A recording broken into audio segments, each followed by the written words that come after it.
Hello students, good morning, good afternoon, good evening. बच्चे देखिए, हमने आपको ना ये हमारा पहला चैप्टर चल रहा है, चैप्टर 1 द लिविंग वर्ल्ड। और हमारी जो पिछले 2 लेक्चर हुए हैं, उस लेक्चर में हमने आपको जो कराया है, यदि बाई चांस आपका किन्हीं कारणों से वो हमारा छूट गया हो तो आप आई बटन को दबा के हमारी पिछली जो वीडियो हैं उनको देख सकते हैं और इसके साथ लिंक कर सकते हैं। तो हमने अपनी पिछली जो वीडियो थी बच्चों, उसमें कुछ आपको इसकी फर्स्ट चैप्टर की जो टर्मिनोलॉजी है वो कराई थी। हमने जैसे सिस्टमैटिक्स के बारे में बताया था आपको क्या होती है, क्लासिफिकेशन के बारे में बताया था क्या होता है, और टैक्सोनॉमी क्या होती है, टैक्सोनॉमी के बारे में बताया। तो आज हम उसी से यानी उसी के रेफरेंस से आगे बढ़ रहे हैं। तो आप यहाँ से स्टार्ट करते हैं। जैसे टैक्सोनॉमिक जो कैटेगरीज हैं, टैक्सोनॉमिक कैटेगरी किसे कहते हैं, टैक्सोनॉमिक कैटेगरी क्या होती हैं, उसी को हम आगे आज यहाँ इस वीडियो में लेके आए हैं आप लोगों के लिए। और समझने की कोशिश करना कि टैक्सोनॉमिक कैटेगरी किसे कहते हैं, बहुत इंपॉर्टेंट है। कभी कभी ये आता है लीनियस के द्वारा जो दिया हुआ हिरार्कियल यानी क्लासिफिकेशन है, उस हिरार्कियल क्लासिफिकेशन को भी हम आपको आज समझाने की कोशिश करते हैं। तो ये टैक्सोनॉमिक कैटेगरी है। टैक्सोनॉमिक कैटेगरी को मैंने यहाँ जैसे कुछ पॉइंट्स लिखे हुए हैं कि classification is not a single step process but also involve hierarchy of steps in which each step represent a rank category called taxonomic category। यानी कि टैक्सोनॉमिक कैटेगरी हम किसे कह रहे हैं, टैक्सोनॉमिक कैटेगरी से मतलब होता है कि क्योंकि अब जैसे मैंने आपको पिछली वीडियो में समझाया भी है कि क्लासिफिकेशन क्या है, क्लासिफिकेशन हम किसे कहते हैं। फॉर एग्जाम्पल जैसे बच्चों कि इस अर्थ के ऊपर there are number of individuals, यानी मिलियंस में जातियां हैं। जैसे मैंने बताया भी था आपको कि अर्थ के ऊपर लगभग 1.7 to 1.8 मिलियन स्पीसीज पाई जाती हैं। और इतनी ह्यूज पॉपुलेशन, इतनी ह्यूज यानी कि जो वैरायटी है इंडिविजुअल्स की, उनको समझना आसान नहीं है। इसलिए उसको एक इजी बनाने के लिए हम लिविंग बीइंग को क्लासिफाइड करते हैं। तो जो क्लासिफिकेशन है वो हम किस बेस पे करते हैं, जैसे मैंने पहले भी बताया था आपको, क्लासिफिकेशन का मीनिंग क्या होता है कि जो इंडिविजुअल्स होते हैं उनके जो करेक्टराइजेशंस हैं, उनके जो करेक्टर्स होते हैं, उन करेक्टर्स में जो सिमिलरिटीज़ होती हैं और जो डिसिमिलरिटीज़ होती हैं, तथा जो उनका इवोल्यूशनरी रिलेशनशिप होता है, हम उनके आधार पे, यानी कि जैसे कहते हैं ग्रुपिंग एंड सब grouping into the of the organisms into the different categories, जो हम यानी कि इंडिविजुअल्स की अलग अलग कैटेगरी बनाते हैं उनके, या ग्रुप बनाते हैं उनकी सिमिलरिटी और डिसिमिलरिटी के आधार पे हम उनको उसका क्लासिफिकेशन कहते हैं। तो जैसे हम क्लासिफिकेशन करते हैं तो क्योंकि बहुत ज़्यादा ह्यूज पॉपुलेशन है अर्थ के ऊपर, जब हम उनको क्लासीफाइड करेंगे तो अलग अलग कैटेगरीज बनाते हैं। तो उन्हीं में आती है टैक्सोनॉमिक, क्योंकि एक जो सिस्टमेटिक अरेंजमेंट है, ये टैक्सोनॉमी क्या है, systematic arrangement of living beings. तो जो सिस्टमेटिक कैटेगरी है या टैक्सोनॉमिक जो कैटेगरीज है, इस टैक्सोनॉमिक कैटेगरी को समझाने के लिए क्या है, क्योंकि अभी जैसे मैंने बताया कि कोई भी क्लासिफिकेशन एक सिंगल स्टेप प्रोसेस नहीं है कि हम उसको एक ही स्टेप में समझा दें, बल्कि क्या होता है कि इसमें बहुत सारे हिरार्की से मतलब क्या होता है, रैंक, ऑर्डर, यानी कि जैसे कहते हैं एक सबसे बड़ा ऊपर वाला रैंक, फिर उसके नीचे वाला रैंक। तो ये एक इस तरह से हिरार्कियल ऑर्डर है, hierarchy of steps in which each step. और इसमें क्या होगा कि जो इस हिरार्कियल स्टेप्स में जो स्टेप्स आते हैं वो किसको रिप्रेजेंट करते हैं, एक कैटेगरी को या फिर रैंक को। इसी हम रैंक में अरेंज करना लिविंग बीइंग को क्या कहलाता है, taxonomic category. Second, the arrangement of various taxonomic category in A definite order is called taxonomic hierarchy. Taxonomic hierarchy अब क्या होगी, ये जो अब हमने अलग अलग कैटेगरीज हैं, टैक्सोनॉमिक जो कैटेगरीज हैं उनको एक डेफिनिट ऑर्डर में अरेंज कर रहना, ये टैक्सोनॉमिक हिरार्की कहलाती है। या आप इसको बच्चे ऐसे भी समझ सकते हैं, इसको ऐसे भी डिफाइन कर सकते हैं, it is a system of, यानी it is a system in which members of a type are organized in a rank one above the other. यानी इसका अर्थ क्या हुआ कि ये एक ऐसा तरीका है जिसमें जो मेंबर्स होते हैं एक प्रकार के या एक टाइप के, उनको हम केवल ऑर्गेनाइज करते हैं रैंक्स में। और वो भी रैंक कैसे करते हैं organise, one above the other. जैसे सबसे पहले हम इसको बड़े रैंक को लेंगे, फॉर एग्जाम्पल जैसे किंगडम, ये किंगडम है, ये हमारा हिरार्कियल जो सिस्टम है उसमें सबसे अपर यानी जिसे कहते हैं ऊपर है, उसके नीचे फाइलम, उसके नीचे क्लास, उसके नीचे ऑर्डर, उसके नीचे फैमिली, उसके नीचे जीनस, और सबसे जो छोटी यूनिट है वो है स्पीसीज। तो ये जो एक ऑर्डर है जिसको लीनियस ने 1751 में दिया है, इसलिए हम इस हिरार्कियल यानी कि सिस्टम को लीनियन हिरार्की के नाम से भी जानते हैं। ये लीनियन हिरार्की है तो क्योंकि लीनियस के द्वारा दी गई है, तो इस तरह से लिविंग बीइंग को अलग अलग कैटेगरीज में डिवाइड करना, ऑर्गेनिजम्स को अलग अलग कैटेगरीज में डिवाइड करना, यही हमारा हिरार्कियल सिस्टम होता है। उसके बाद एक और पॉइंट आता है, कभी कभी पूछते भी हैं कि टैक्सॉन या टैक्साज क्या होते हैं। तो द टैक्सोनॉमिक जो कैटेगरीज हैं, अब ये समझ में आ गई होगी टैक्सोनॉमिक कैटेगरी कौन कौन सी होगी, जैसे किंगडम, फाइलम, और हमने एक स्लैश लाइन लगा के बताया डिवीजन। ये प्लांट के केस में हम यूज करते हैं, वहाँ फाइलम नहीं लिखे जाता, वहाँ डिवीजन लिखा जाता है। डिवीजन हो गया। उसके नीचे वाला रैंक कौन सा है, ऑर्डर का है, क्लास का है, ऑर्डर का है, फैमिली का है, जीनस का है, और ये स्पीसीज का है। तो स्पीसीज सबसे छोटी यानी जैसे कहते हैं यूनिट या कैटेगरीज है, इसलिए लिखा है species is the basic unit और या कैटेगरी। वाइल जबकि किंगडम कैसा है, kingdom is the highest unit और category in a taxonomic hierarchy. जो ये टैक्सोनॉमिक हिरार्की है, इस टैक्सोनॉमिक हिरार्की में अगर आप देखें जो किंगडम है वो अपर मोस्ट कैटेगरी है, वेरा जबकि जो स्पीसीज है वो सबसे लोएस्ट कैटेगरी में आता है। तो ईच टैक्सोन, अब टैक्सोन किसको रिप्रेजेंट कर रहा है, ईच टैक्सोन, यानी ये जो कैटेगरी है इन्हीं को हम टैक्सोन कहते हैं। Each taxon represent unit of classification.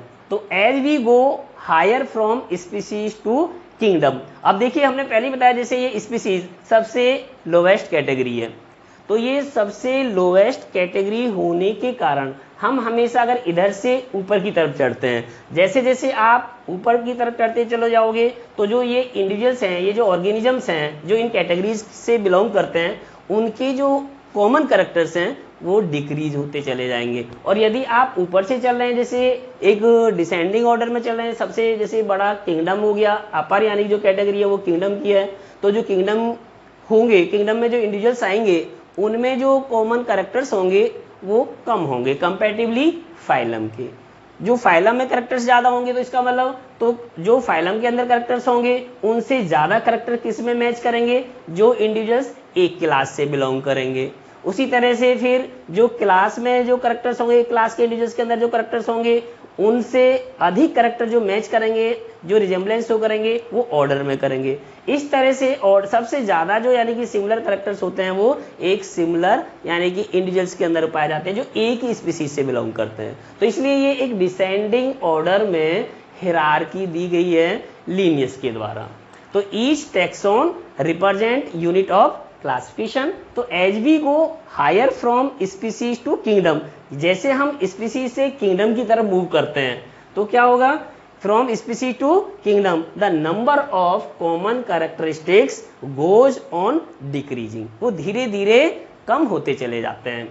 इसी तरह से टैक्सॉन, अब इसमें जो हम कभी बच्चे को कभी नहीं समझ में आता और वो पूछते हैं कि व्हाट आर द टैक्सॉन और टैक्सा। जो टैक्सा है this is the plural form of taxon. Taxon एक सिंगुलर फॉर्म है, तो एक group of organisms of any rank, जो इंडिविजुअल्स होते हैं, जो ऑर्गेनिजम्स होते हैं किसी एक रैंक के या एक कैटेगरी के अंतर्गत, मानो जैसे फाइलम है, क्लास है, ऑर्डर है, फैमिली, इसमें से जो ये कैटेगरीज हैं, इन कैटेगरीज या इन रैंक के अंतर्गत जो ग्रुप ऑफ ऑर्गेनिजम्स होते हैं उन्हीं को हम टैक्सोनोमिक कैटेगरीज में क्या कहते हैं, टैक्सॉन, यानी कि ये टैक्सॉन बन गया। जैसे फॉर एग्जाम्पल टाइगर, टाइगर क्या है, is the taxon. Orchid, tiger क्योंकि आप जानते हैं एक मैमल है। ऑर्किड्स क्या है, एक प्लांट है, ये भी एक टैक्सॉन है। लिजर्ड्स, ये भी एक टैक्सॉन है। डॉग क्या है, ये भी एक टैक्सॉन है। इंसेक्ट्स क्या होते हैं, ये भी टैक्सॉन्स हैं। और जो भी आप देखते हैं फिश क्या है, वो टैक्सॉन है। जो आप जिस इंडिविजुअल्स को कह रहे हैं वो सारे के सारे टैक्सॉन्स हो जाते हैं, उनको हम टैक्सॉन का नाम देते हैं। Clear, okay. तो ये स्टूडेंट टैक्सोनॉमिक कैटेगरी की बात, अब नेक्स्ट आती है हमारा नोमेनक्लेचर।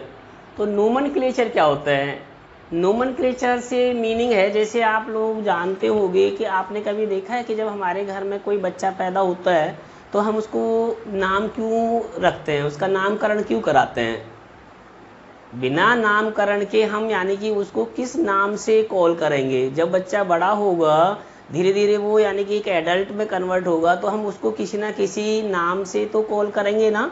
इसी तरह से क्या है कि इस अर्थ के ऊपर there are number of individuals, इतने सारे एनिमल्स और इतने प्लांट्स हैं कि यदि हम उनको कोई नाम ना दें, कोई प्रॉपर नाम ना दें उनका, तो फिर हम उनको किस नाम से जानेंगे, कैसे उसको यानी कि समझेंगे कि भाई ये क्या है।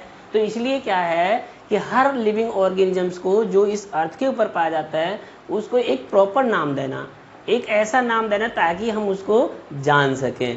वही क्या कहलाता है, इस सिस्टम को ही, जो नाम देने का तरीका है, जो नाम देने का एक सिस्टम है, इसको ही हम नोमेनक्लेचर कहते हैं, यानी कि नामकरण देने की प्रणाली के नाम से जानते हैं। तो नोमेनक्लेचर क्या होता है बच्चों, नोमेनक्लेचर से मतलब होता है कि it is providing proper specific and distinguishing name to each and every organisms is called as nomenclature. और जैसे आपने देखा होगा ये जो नाम हम ऑर्गेनिजम्स को देते हैं, चाहे कोई प्लांट है, एनिमल्स है, जैसे आपने प्लांट्स में देखा होगा हम किसी को मक्का कहते हैं, किसी को गन्ना कहते हैं, किसी को हम गेहूं कहते हैं, वीट कहते हैं। और इसी तरह से एनिमल्स में भी आपने देखा होगा अलग अलग नाम होते हैं, किसी को काव है, बफेलो है, गोट है, सीप है। तो ये क्या है, इस तरह से हम ना दो तरह के नाम देते हैं किसी भी ऑर्गेनिजम्स को। एक नाम वो होते हैं जिनको हम कॉमन नेम कहते हैं। कॉमन नेम से मतलब होता है ये लोकल नेम है। जो लोकल इंडिविजुअल्स होते हैं वो अपने आसपास पाए जाने वाले जितने भी लिविंग बींग्स होते हैं, चाहे प्लांट हों, एनिमल्स हों, उनको अपने नाम से यानी अपने द्वारा दिए गए नाम से उनको कॉल करते हैं या अपने द्वारा दिए गए नाम से उनको पहचानते हैं। इसलिए ऐसे नाम को हम क्या कहते हैं, कॉमन नेम, या फिर कहते हैं उनको लोकल नेम, या इसी के लिए एक वर्ड और यूज करते हैं वर्नेकुलर नेम। दूसरा ये होता है, एक होते हैं साइंटिफिक नेम। साइंटिफिक नेम कौन से होते हैं, ये वो नेम्स होते हैं जिनको हम साइंटिफिकली देते हैं। यानी कि जैसे आप समझते हो बच्चे कि एक वैज्ञानिक नाम देना, जो पूरी दुनिया में, पूरे वर्ल्ड में किसी भी ऑर्गेनिजम्स को जिस नाम से हम कॉल करेंगे वो पूरी दुनिया के अंदर एक ही होगा, यानी कि उसके अलावा उसका कोई दूसरा नाम नहीं होगा। क्योंकि कॉमन नेम्स में प्रॉब्लम यही आती है कि कॉमन नेम्स ये प्लेस टू प्लेस अलग अलग हो सकते हैं। मान लीजिए एक स्थान पर, एक ही कंट्री में, एक स्थान पर एक किसी इंडिविजुअल्स का या किसी एक ऑर्गेनिजम का नाम कुछ और होता है, जबकि वही इंडिविजुअल्स किसी दूसरे स्थान पर किसी दूसरे नाम से जाना जाता है। तो कॉमन नेम की कई सारी कमियां हैं, ड्रॉबैक हैं, और इन्हीं ड्रॉबैक को रिमूव करने के लिए जो कोरोलस लीनियस है उसने 1751 में एक सिस्टम यानी कि दिया था एनिमल्स और प्लांट को नाम देने का। इसीलिए उन्होंने अपनी एक बुक लिखी है, और उस दो बुक हैं उनकी, और जिसमें, क्योंकि हम साइंटिफिक नेम को बाइनोमियल नोमेनक्लेचर भी कहते हैं, और जो बाइनोमियल नोमेनक्लेचर है ये कोरोलस लीनियस के द्वारा ही दिया हुआ है। तो जो कोरोलस लीनियस ने, उन्होंने इस कॉमन नेम की जो ड्रॉबैक्स थी, कॉमन नेम की बहुत सारी ड्रॉबैक्स हैं, वो भी हम अभी आपको बताएंगे कि कौन कौन सी ड्रॉबैक्स होती हैं कॉमन नेम्स की। तो वो अब इसमें मेरा, तो यस स्टूडेंट्स, अभी जैसे बात कर रहे थे कि हम कि जो नोमेनक्लेचर है, ये नोमेनक्लेचर किसी भी ऑर्गेनिजम्स को एक प्रॉपर नाम देने का सिस्टम है। और जो हम प्रॉपर जो नेम देते हैं वो दो टाइप के होते हैं। जैसे ये एक कॉमन नेम मैंने अभी आपको बताया जैसे, और एक होता है साइंटिफिक नेम। तो कॉमन नेम को ही हम क्या कहते हैं, लोकल नेम।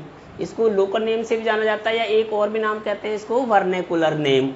और दूसरे होते हैं जो साइंटिफिक नेम होते हैं, इन्हीं साइंटिफिक नेम को हम बाइनोमियल नोमेनक्लेचर के नाम से जानते हैं। तो ये इसको हम बाद में डिस्कस करते हैं, पहला भी हम कॉमन नेम की बात करते हैं। जैसे क्योंकि कॉमन नेम एक कॉमन, जैसे आप समझ ही रहे हैं, एक साधारण नाम होते हैं, सिंपल से नाम होते हैं, और हर स्थान पर ज़्यादातर ये बोले जाते हैं। जो वहाँ की लोकल रीजनल पॉपुलेशंस होती है, वहाँ के जो लोग होते हैं, वो ऑर्गेनिजम्स को, चाहे वो प्लांट हैं, एनिमल्स हैं, उनको अपनी भाषा में, अपनी लैंग्वेज में उनको कॉल करते हैं, उनका नामकरण करते हैं, या उनको नाम से पुकारते हैं। हालांकि जो इसकी ड्रॉबैक, अब ये क्योंकि साइंटिफिक नेम की क्यों आवश्यकता पड़ी, साइंटिफिक नेम हमें क्यों देने की ज़रूरत पड़ी, इसका कारण यही है क्योंकि जो ये कॉमन नेम्स होते हैं, एक तो सभी स्थानों पर, सभी जगहों पर इनको हम अलग अलग नाम से जानते हैं, और इनकी कई सारी ड्रॉबैक्स हैं, कई सारी एडवांटेजेस हैं। जैसे क्या एडवांटेज है, पहली बात तो ये होता है कि ये बहुत ही छोटे होते हैं, दे आर वेरी ब्रीफ।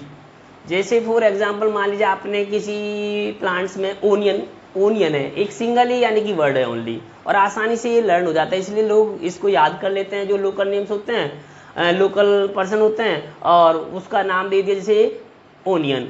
अब ओनियन नॉर्मली क्या है, एक ही वर्ड से बना हुआ है, इसलिए हम इसको यूनी जैसे कहते हैं यूनी नोमेनक्लेचर के नाम से जान सकते हैं, यूनिनोमियल, ये यूनिनोमियल है क्योंकि एक ही नाम से हम इसका नामकरण कर रहे हैं। ऐसे बहुत सारे कॉमन नेम जो होते हैं ज़्यादातर मोस्टली क्योंकि यूनिनोमियल ही होते हैं, उनको हम एक ही नाम से कॉल कर लेते हैं। तो एक तो ये है कि आसान होते हैं बोलने में, ये तो इसकी कुछ एडवांटेजेज हैं, जैसे छोटे होते हैं, यूनिनोमियल होते हैं, आसानी से आप इनको बुला सकते हो। दूसरा, कुछ इनको हम फीचर्स के नाम पे इनका नामकरण करते हैं, जैसे मान लो आपने कोई किसी इंडिविजुअल्स के अंदर कोई फीचर्स देख ली, कोई उसकी विशेषताएं देख ली, हमने उसका नाम उसकी फीचर के आधार पे रख दिया। फॉर एग्जांपल जैसे मान लो आपने चिड़ियाएँ होती हैं, अब चिड़ियाएँ एक कॉमन सा नेम है, छोटी जो जितनी भी बर्ड्स होती हैं हम उनको चिड़ियाओं के नाम से जानते हैं, यानी कि उसका नाम दे देते हैं कि ये चिड़िया है। तो ये क्या है कि क्योंकि उनकी हमने एक स्पेशल फीचर देख ली, क्यों कि वो चिरपिंग करती हैं, वो चिरपिंग से मतलब जैसे चहकती हैं, तो इसलिए वो चिरपिंग करती हैं, हमने उसका नाम चिड़िया रख दिया। या जैसे आपने कुछ पौधे ऐसे देखोगे बच्चे जिनके तनों से जब हम उनको या उनकी लीफ तोड़ते हैं, उनको या फाल करती है, वो गिर जाती हैं, तो उनमें से एक मिल्की लैटेक्स निकलता है। तो ऐसे सभी प्लांट जिनके तनों से या उनकी पत्तियों से दूध जैसा यानी सब्सटेंस रिलीज होता हो, तो सभी उन प्लांट को हम एक कॉमन नाम से कॉल कर लेते हैं दोधक। जैसे दोधक प्लांट, दोधक ट्री, कि भाई ये प्लांट कौन सा है, दूध यानी दूध वाला प्लांट है, क्योंकि इसकी पत्तियों से इसके तनों से क्या निकलता है, दूध। जैसे आपने अपने आसपास में कई बार देखा होगा जो आक का पेड़ होता है, उसकी जब कोई पत्ती तोड़ लेते हैं या टूट जाती है तो उसमें से मिल्की लैटेक्स रिलीज होता रहता है। इसी तरह से एक और प्लांट होता है जो हमारे आसपास में मिलता है, जो बर्ड होते हैं, बरगद के पेड़ होते हैं, बैनियन ट्री होते हैं, उनकी भी अगर आप पत्तियां यानी कि तोड़ते हैं तो उसमें से भी मिल्की लैटेक्स निकलता है। तो कुछ ऐसे बहुत सारे ऐसे प्लांट आपको अपने आसपास में मिल जाएंगे कि जब हम उनकी कोई भी प्लांट की लीफ को तोड़ते हैं तो उनमें से मिल्की लैटेक्स निकलता है, और हम ऐसे सभी पौधों को एक ही कॉमन नाम से कॉल कर लेते हैं, ये दोधक प्लांट। तीसरा, जो नेटिव होते हैं ये बड़े आसानी से फेमिलियर हो जाते हैं, जो वहाँ के लोग होते हैं उन यानी कि अपने ऑर्गेनिजम्स से बहुत आसानी से फेमिलियर हो जाते हैं, यानी कि बचपन से, क्योंकि हमको हमारे जो पेरेंट्स बोलते हैं किसी ऑर्गेनिजम्स को, जैसे मानो हम गाय हैं तो गाय लेके बोलते हैं, तो अब हमारे जो बच्चे होंगे, छोटे बच्चे, जब हम उनके सामने बोलेंगे कि ये गाय है, ये बफेलो है यानी कि जैसे भैंस है, या कोई और दूसरा एनिमल का नाम लेंगे, किसी और दूसरे प्लांट का नाम देंगे, तो वो बच्चे धीरे धीरे उनको यानी कि बचपन से ही सीख जाते हैं, वो फेमिलियर हो जाते हैं। तो जो नेटिव्स होते हैं बिकम फेमिलियर सिंस चाइल्डहुड, वो बचपन से यानी कि उनके बारे में बहुत ज़्यादा परिचित हो जाते हैं। ये भी इसका एक फ़ायदा होता है, सिग्निफिकेंस है या एडवांटेज है। नेक्स्ट एडवांटेज क्या है कि जो ये नाम होते हैं ये तुरंत यानी कि एक तरह से वहाँ के जो रेजिडेंशियल्स होते हैं, जो वहाँ के लोग होते हैं, जो वहाँ के नेटिव्स होते हैं, उनको तुरंत उसके बारे में जानकारी दे देते हैं। जैसे ही मानो आपने नाम लिया तो तुरंत हमारे दिमाग में क्या जाता है कि ये उस एनिमल या उस प्लांट के बारे में बात हो रही है। तो ये यानी कि क्या होते हैं, give the immediate idea to the residential. तो ये कुछ बच्चों क्या हैं, इन जो कॉमन नेम्स की ये कुछ विशेषताएं होती हैं, क्योंकि ये कॉमन नेम आसानी से एक तो लर्न हो जाते हैं, छोटे होते हैं, जो नेटिव पर्सन्स होते हैं, जो उस इलाके के लोग होते हैं, उनको आसानी से। लेकिन ये जो नाम हम दे रहे हैं इनको, जो लोकल नेम्स होते हैं, जो कॉमन नेम्स हैं, ये प्लेस टू प्लेस अलग अलग होते हैं, इसलिए हम इनको अगर कहीं दूसरी जगह पे जाएं तो वहाँ के लोग इनको किसी दूसरे नाम से जानते हैं। ये कुछ बहुत सारी कमियां भी हैं, इसलिए हमने एक और दिखाया है इसको डिसएडवांटेज, यानी कि जो कॉमन नेम होते हैं उनके डिसएडवांटेज ज़्यादा होती हैं। तो डिसएडवांटेज क्या हो सकती हैं, जैसे जितने भी ऑर्गेनिज्म, एक तो सभी, पहली डिसएडवांटेज तो ये होती है कि हम सभी जितने ऑर्गेनिजम्स हमारे एक लोकल एरिया में पाए जाते हैं, हम उन सब का कोई नाम नहीं दे सकते, सभी को कॉमन नेम नहीं दे सकते। केवल हम किन के कॉमन नेम देते हैं, हम उन ऑर्गेनिजम्स के या उन प्लांट्स के या उन एनिमल्स के कॉमन नेम देते हैं जो हमारे लिए इम्पोर्टेंट होते हैं। जैसे फॉर एग्जांपल माने कोई एनिमल्स है, गाय है वो हमारे लिए दूध देती है,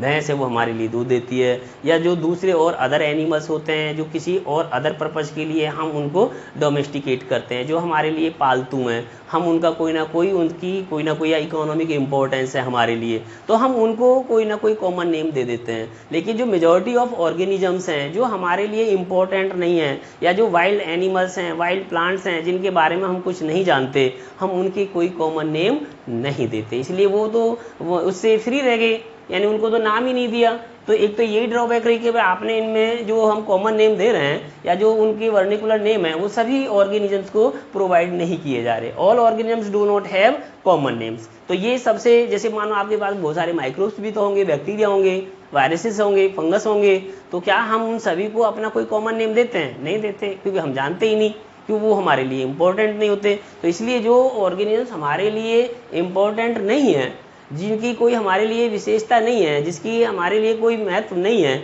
हम उन ऑर्गेनिजम्स को कोई साइंटिफिक यानी कॉमन नेम नहीं देते।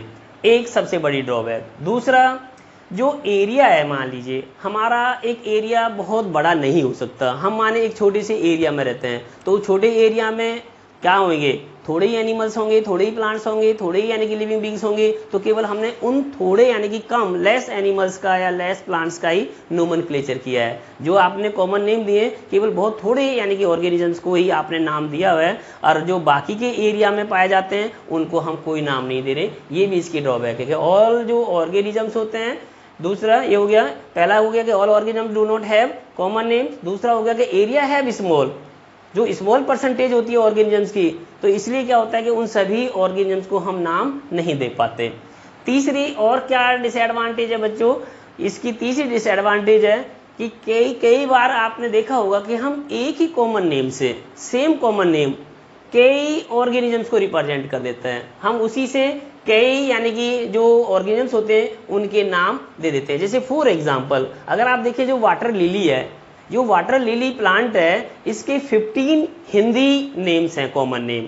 इसी तरह से एक जो प्रिकली पोपी है, प्रिकली पोपी मीन्स एक ऐसा पौधा है जिसके कांटे होते हैं, यानी जिसमें स्पाइंस होते हैं, जो लीफ होती है उनके अंदर स्पाइन पाए जाते हैं। तो इस प्रिकली पोपी प्लांट के भी जो हिंदी नेम्स हैं कॉमन नेम, वो लगभग 8 नामों से इसको हम अलग अलग नामों से कॉल करते हैं। तो इस तरह से और भी बहुत सारे यानी कि एनिमल्स या प्लांट हो सकते हैं जिनके सेवरल नेम्स होते हैं। ये भी इसकी बहुत बड़ी ड्रॉबैक है, यानी एक ही ऑर्गेनिजम्स को आप इतने सारे कॉमन नेम दे रहे हैं, ये इसकी ड्रॉबैक है। दूसरा क्या होता है, कभी कभी ऐसा भी देखा जाता है कि जो सिंगल कॉमन नेम होता है, एक ही जो कॉमन नेम होता है, कभी कभी हम उसी नाम से कई सारे और ऑर्गेनिजम्स को भी रिप्रेजेंट कर लेते हैं, यानी कि आपका नाम एक ही है और उससे 2 अलग अलग या 3 अलग अलग जो एनिमल्स हैं या प्लांट हैं उनको हम कह रहे हैं। जैसे फॉर एग्जांपल मान लिया आपने चिड़िया एक नाम दे दिया, तो चिड़िया एक कॉमन नाम है, लेकिन इससे आप रिप्रेजेंट किसको कर रहे हैं, सभी स्मॉल बर्ड्स को। जो जितनी भी छोटी छोटी चिड़ियाएँ होती हैं, हम उन सभी स्मॉल यानी कि बर्ड्स को केवल एक ही कॉमन नेम चिड़िया से रिप्रेजेंट करते हैं।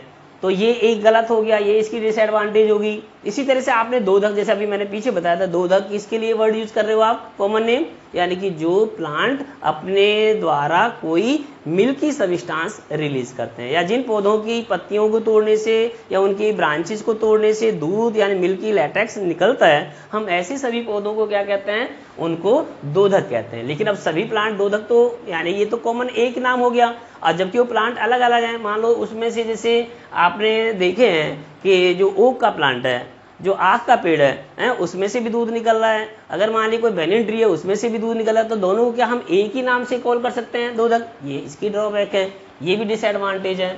इसी तरह से कभी कभी कई बार ये भी देखा जाता है, कई सारे जो नाम हैं वो ऐसे मिलते हैं हमें कि जिनके मीनिंग ही अलग होते हैं, उनका कोई अर्थ कहीं अलग है और उनका अर्थ कहीं दूसरी जगह दूसरा होता है। जैसे फॉर एग्जांपल आपने देखा होगा हमारे इंडिया में जो कॉर्न है, कॉर्न किसके लिए, वैसे तो जितने भी कॉमनवेल्थ कंट्रीज हैं उन सभी कॉमनवेल्थ कंट्रीज के अंदर हम जो कॉर्न होती है ये मक्का के लिए वर्ड यूज करते हैं। जो मक्का के जैसे दाने होते हैं, जो ग्रेन होते हैं मेज के, उन मेज ग्रेन को हम क्या कहते हैं बच्चों, कॉर्न। बच्चे खाते भी हैं, कॉर्न फ्लेक्स वगैरह आता भी है। लेकिन अगर आप यूएसए के अंदर जाओगे तो यूएसए में जो कॉर्न वर्ड यूज होता है ये किसके लिए, ये व्हीट के ग्रेन के लिए वर्ड यूज होता है। तो यानी कि इसका मतलब है कॉर्न एक कॉमन नेम है, जबकि इसको हम अलग अलग कंट्री में अलग अलग यानी कि जैसे कहते हैं जो प्लांट्स हैं उनके लिए यूज़ कर रहे हैं। ये इसकी डिसएडवांटेज होगी।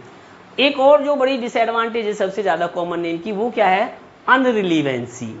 यानी कि बहुत सारे कॉमन नेम ऐसे होते हैं जिनका उससे कोई रिलीवेंस ही नहीं है, यानी उनके नाम में कोई ऐसा लगता ही नहीं कि भाई इसकी साथ इस एनिमल्स की या प्लांट की कोई रिलीवेंसी होगी। जैसे बच्चों फॉर एग्जांपल आपने एक नाम सुना है लेडीज़ फिंगर। लेडीज़ फिंगर हम भिंडी को कहते हैं, हिंदी में भिंडी कहते हैं यानी कि, और या इंग्लिश में ओकरा कहते हैं। तो जो ओकरा का प्लांट है, भिंडी का जो पेड़ है, पौधा है, उसमें जो भिंडी होती है एक वेजिटेबल है भिंडी जिसकी सब्जी बनाई जाती है। आपने देखा होगा उसकी जो शेप होती है वो यानी कि फिंगर लाइक होती है। अब इसका नाम दे दिया लेडीज़ फिंगर। अब लेडीज़ फिंगर यानी कि इसका लेडीज़ फिंगर से क्या रिलीवेंसी है। दूसरा इसी तरह से एक और नाम देखा है आपने विडोज टीयर। विडोज टीयर से मीनिंग क्या होगा, यानी कि एक जैसे कहते हैं विडो के आंसू, तो विडोज टीयर। अब ये तो कहीं रिलीवेंसी नहीं बनती, किसके लिए वर्ड यूज करते हैं हम, ट्रेडिकेंसिया रियो के प्लांट, जो ट्रेडिकेंसिया रियो का प्लांट है उसके लिए हम इसका इस्तेमाल करते हैं, जबकि इसकी कोई इसके साथ रिलीवेंसी। ऐसे बहुत सारे और भी कॉमन नेम हो सकते हैं जिनका इनके साथ में कोई रिलीवेंसी नहीं होती उस एनिमल या प्लांट के साथ। दूसरा एक और सबसे इंपॉर्टेंट यानी कि नेक्स्ट जो प्रॉपर्टी है वो होती है फॉल्स। फॉल्स से मतलब है कि ये गलत भी होते हैं। कॉमन नेम ऐसे होते हैं जिनका यानी कि संबंध, जैसे अभी हम एक नाम देते हैं, आपने कई बार नाम सुना होगा बायोलॉजी में भी, ये इंग्लिश में जैसे हम स्टार फिश। स्टार फिश हम किसके लिए वर्ड यूज करते हैं, एक इकाइनोडर्म्स का एनिमल है, इकाइनोडर्मेटा का एक एनिमल है जो मैराइन वाटर में पाया जाता है, जिसमें 5 भुजाएं होती हैं, 5 आर्म होती हैं और उसकी शेप बन जाती है बस स्टार लाइक। तो इसीलिए हमने उसका नाम क्या दे दिया, स्टार फिश। जबकि ये तो फॉल्स है, स्टार फिश थोड़ी, वो स्टार फिश थोड़ी है, बस एक नाम दे दिया कॉमन नेम स्टार फिश। इसी तरह से सिल्वर फिश, ये एक इंसेक्ट होता है सिल्वर फिश, लेकिन नाम दे रखा है उसको silver fish. Jelly fish, jelly fish नाम दे रखा है।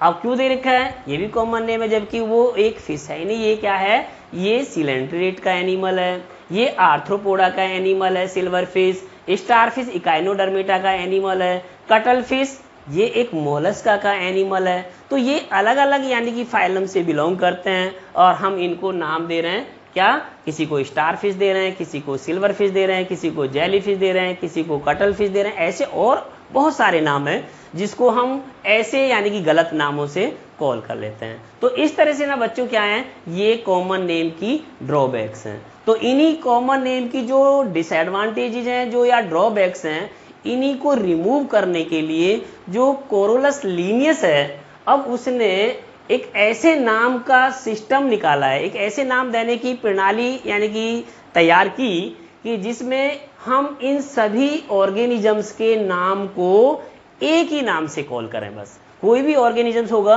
वो पूरी दुनिया के अंदर, पूरे वर्ल्ड में एक ही नाम से कॉल किया जाए बस।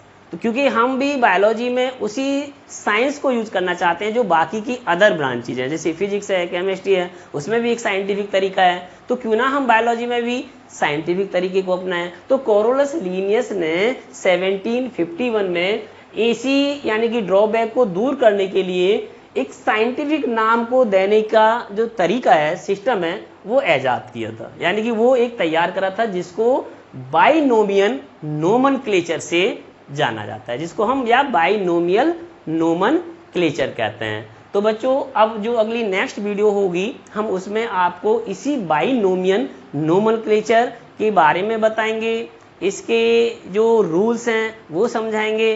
तो आप हमारी वीडियो देखते रहिए और यदि आपको कोई प्रॉब्लम्स है तो हमारे कमेंट बॉक्स में आप कमेंट करिए। और पिछली अगर वीडियो आपने नहीं देखी किन्हीं कारणों से तो आई बटन को दबाइए, आप पिछली हमारी वीडियो को देखते रहिए। और अगर आप हमारा बेल आइकन दबाते हैं तो उससे भी हमारी जो लेटेस्ट यानी कि निकल के आएंगी, जो लेटेस्ट हमारी वीडियो आएंगी, आप उनको भी देख सकते हैं, उसका नोटिफिकेशन सबसे पहले आपके पास जाएगा। तो थैंक यू बच्चों।